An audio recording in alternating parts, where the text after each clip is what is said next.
Chapter 8, Mishnah 6. The Mishnah discusses the rule for certain people whose situation on Erev Pesach calls into question whether they'll be able to eat the Pesach offering that night.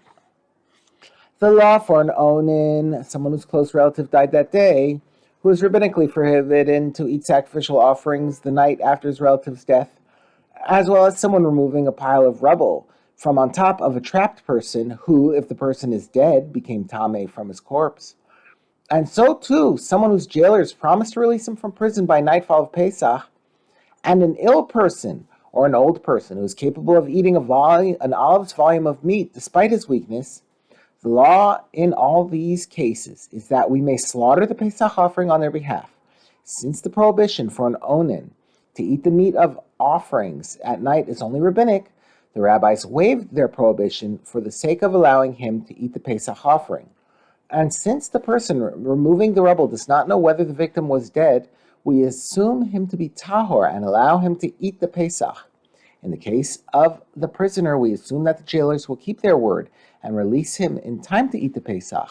In the case of the sick and elderly, we assume that they will remain well enough to eat an olive's volume of meat that night. The Mishnah adds a condition. For all of these, however, we do not slaughter on their behalf as a group by themselves, because we are concerned that they might cause the meat of the Pesach offering to be disqualified by leaving it uneaten, should it turn out that all of them are unable to eat it that night.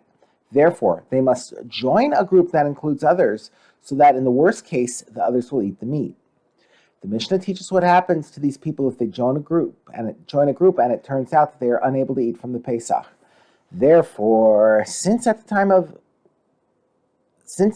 time the offering was slaughtered and its blood was placed on the altar, these people were expected to be able to eat it. If a disqualification of the kind we fear happened to them afterwards, and it turns out that they could not eat the Pesach, they are exempt from making a second Pesach offering, except for the one removing the rubble, who, if the person buried under it turns out to be dead, may not eat that night, since we then see that he was tameh from the start, i.e., from